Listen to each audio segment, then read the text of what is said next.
Dubai, the home of sun, sea, and of course, low taxes or zero tax. Let me put myself in your shoes. You're probably sitting somewhere in the UK or Europe. You're in the cold, you're in the rain, you're getting taxed upon taxed upon taxed upon taxed. So when you earn income, you're taxed. When you pay for something, you're taxed in terms of VAT. When you buy a car, you're taxed, and everything in between is taxed. Now, personally, I don't mind paying tax if it's reasonable and if it's spent in the right places. However, as Elon Musk is currently proving in the US, governments can often spend tax in crazy ways. $8 million for making mice transgender. Okay, so what type of people normally set up a company in Dubai? Now, this can vary from a whole range of people. You don't need a huge company with hundreds of employees, etc., etc., etc.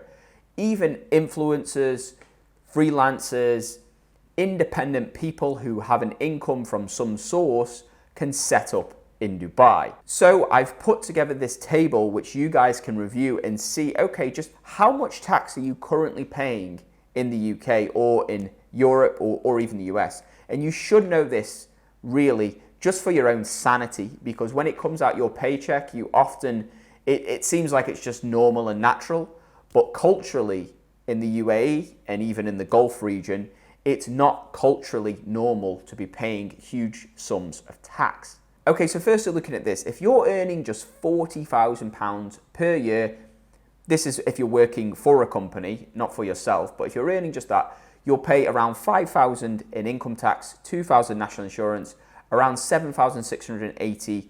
Then you've got your pension, you're left with around $30,000. So around $10,000 has gone to the government. Now, as you start earning more and you're more ambitious, you're more driven, you get more opportunities, your salary can go up. Now, here is where things get very difficult. So let's say you work really hard and now you're earning £80,000 in the UK.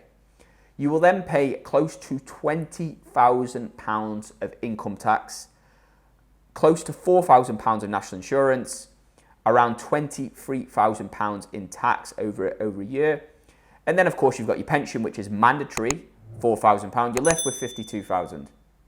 So, well, 53 if you're really being generous. So you're currently paying in this case, close to £25,000 to £30,000 of tax. Now, in the UAE, you would theoretically get that back. And think about what you could do with that. So, okay, you have an extra £30,000. Well, you could rent a really nice apartment close to the beach. You could buy a car. You could treat your family. Like, these are just things that you can do. And of course, you won't feel the mental squeeze that you feel in the UK. And I know, because I used to live there. Now, if you have a company and let's say you start making good profits and let's say you earn £100,000 in profits. Now, the corporation tax in the UK, which was recently increased, is 22.75%. So that means your company in the UK automatically gets hit with a tax bill of £22,750, leaving with just £77,250 in profit.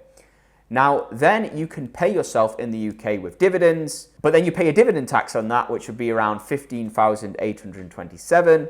So that leaves you with a net income after dividend tax of £61,422. So your total tax bill is actually £38,578. Now, everybody wants to move to Dubai. Everybody wants to set up businesses. I get so many emails and messages. The thing is, it's not easy. There is many steps. It's complicated.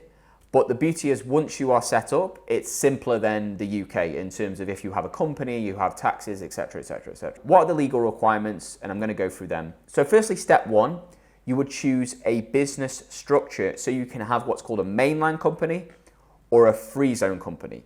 Now, personally, I would recommend a free zone company because you can have 100% foreign ownership. Now, each free zone has different fees for commercial licenses and different companies can be registered in different free zones.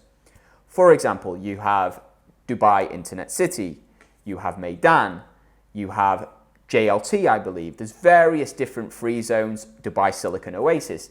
These are all different places for your entity to be set up. I'm partnering with a service which offers this. I'll leave my email in the YouTube below, and you can email me and my partner if you want help with this process, because it is quite complicated. Now, step 2, this is quite simple. You choose a business name and service offering. Now, step 3 is where things get a little more complicated. So setting up a business in Dubai it's not super simple. You need to have an office base here. I know what you're thinking, Ben, I don't have a large company, I don't have employees, I don't need an office, or I'm fully remote, or I'm a freelancer, or I'm an influencer, or I'm an online PT, but it's a legal requirement to set up the entity. So there is some options. For example, a co-working space. So rather than renting some huge office, which you're never going to use, you can have a lease on a co-working space, which is very cost effective, and it will still be cheaper than the tax that you're paying in the UK. Now, after that process, you submit the documents, sign the memorandum of association, and then after that process, you can then set up a business bank account, you can register for visas, and if you employ yourself in your own company, you can get a 2-year visa, which is pretty great because you can just renew it. Okay, so you're probably asking, Ben, do I need to live in Dubai in order to have a company, in order to gain the tax benefits? Now, the answer is no. Surprisingly, you don't need to live in Dubai 100% of the time. So there's 2 sides to this coin. From a UAE perspective, if you're in the country for at least 14 days, I believe, maybe even up to 30 days per year, you can be classed as a UAE tax resident. Now, the challenge is actually from the European countryside. So if you're a UK citizen, for example, you're a UK tax resident, in order for you to not be a UK tax resident, you have to basically pass certain criteria. Now, the most simple criteria is you need to be out of the UK for at least 6 months per year, or around 183 days. Now, that doesn't necessarily mean you have to be in the UAE, but you just have to be out of the UK. Now, there are variations to this. For example, HMRC has what's called a statutory residence test, and these are simple criteria and questions which one can ask and then find out, okay, are they a UK tax resident? Are they liable? Now, there's also what's called a sufficient ties test, and they will look at things like family ties, if you have children in the UK, accommodation, if you have a home here, where you can access it, and other ties to the country. So if you're a genuine person and you genuinely want to move to a different country, live outside the UK, then it's completely legal to do that, and there shouldn't be no issues if you need to go back every now and again. I hope you found this video immensely valuable. I remember when I was in the UK and I was trying to research all this, and it was very complicated. So I hope you found this valuable and it just gave you a step-by-step walkthrough.